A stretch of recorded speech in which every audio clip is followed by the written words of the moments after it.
Bonjour à tous, aujourd'hui on va parler de Taormine d'Yves Ravet.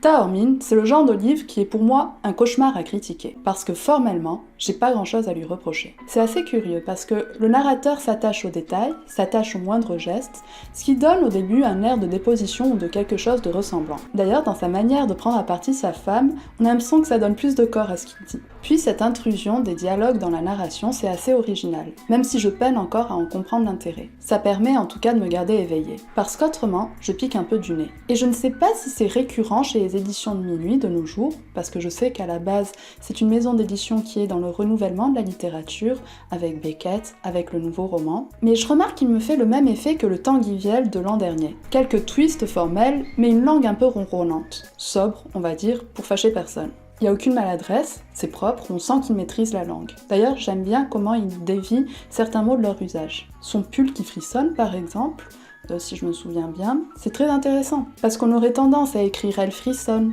ou « sa peau frissonne ». Là, le fait que ce soit son pull et que ce soit pas courant comme formule, j'imagine immédiatement le vent qui s'engouffre dedans, qui donne un mouvement aux manches, une sorte d'effet de vague, une belle sensorialité à l'image. Et d'un côté, quand je suis de marbre, c'est plus compliqué pour moi de dire ce qui ne va pas dans un roman. Ce n'est pas la langue, ce n'est pas l'intrigue, ce n'est pas la structure narrative, mais alors c'est quoi ? C'est quoi bon sang ? Pourquoi mon esprit vagabonde alors que d'autres auteurs me tiennent par le col ? Il doit bien y avoir une raison objective. Donc j'ai réfléchi, et au bout d'un moment j'ai compris.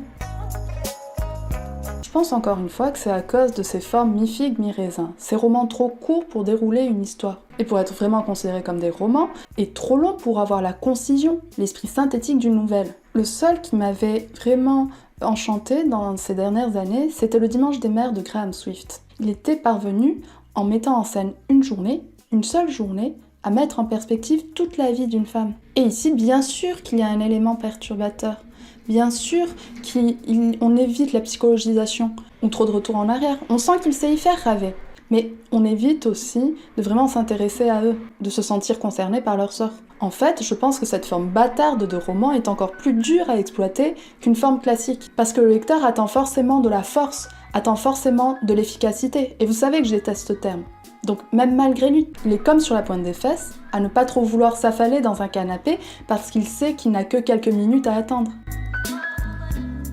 La tension fonctionne plutôt, avec l'effet de loupe que ça peut faire dans ces moments-là, le fait de se concentrer sur les mains des interlocuteurs, de s'attarder sur chacun de leurs petits gestes. On se sent comme à l'affût en même temps que Melville et Louisa. J'émets quand même une sorte de doute au fait qu'il y ait à la fois la mafia et un accident. Peut-être que le récit aurait gagné en force s'il s'était concentré uniquement sur le couple, sur leur manière de réagir. Est-ce qu'on continue comme si rien ne s'était passé ? Est-ce qu'on profite de nos vacances ? Est-ce qu'on rentre ? Qu'est-ce qu'on fait ? Même si je dois avouer que ça retourne bien la situation et que les coupables deviennent victimes. En tant que touristes, ils sont à leur tour sous-évalués, anonymisés, d'une certaine manière comme des étrangers, et que donc c'est assez intéressant de voir que la prédation humaine est quelque chose d'universel. Après tout, on peut tous devenir le migrant de quelqu'un d'autre à un moment donné. Et je me demande même s'il n'y a pas un peu d'humour noir là-dedans.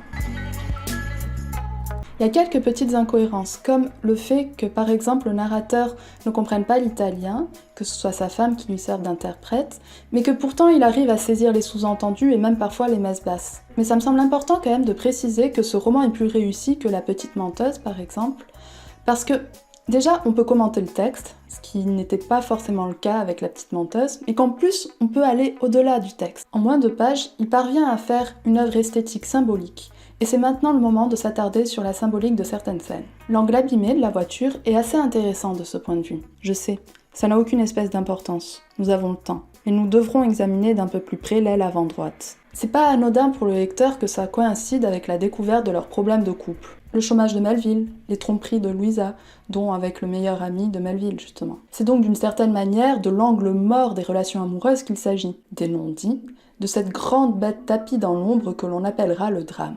Bête intéressante évidemment pour le romanesque.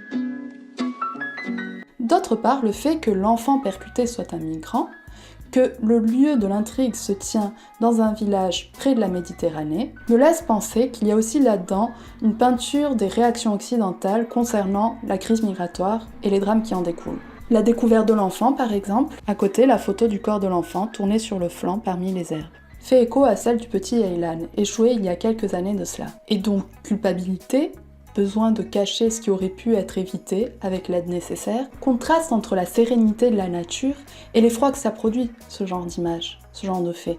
Et finalement, le désir inavouable de poursuivre comme si l'on n'avait rien vu, de fermer les yeux, ce qu'on retrouve chez Melville, ou au contraire, rumination et culpabilisation qu'on retrouve plutôt chez Louisa. Et ce sont deux réactions possiblement vécues par les personnes qui ont vu cette photo il y a 5 ans. Mais j'extrapole peut-être, bien que la fin semble abonder dans mon sens. Et voilà, donc je trouvais que le côté fable de cette histoire, avec finalement peu de lumière sur l'enfant percuté, mais plus sur le couple, sur leur égoïsme, sur leur instinct de survie, était intéressant. Et d'ailleurs, cela permet d'expliquer certaines incohérences dans le texte même ou dans certaines scènes. Que ce soit plus qu'une histoire tangible, une histoire symbolique qui mène le lecteur à la réflexion. Mais malheureusement, cela ne m'a pas empêché de survoler cette histoire, et parfois de m'ennuyer. Je vous le recommande quand même pour que vous fassiez votre propre idée. Je vous remercie de m'avoir regardé, et je vous dis à très bientôt.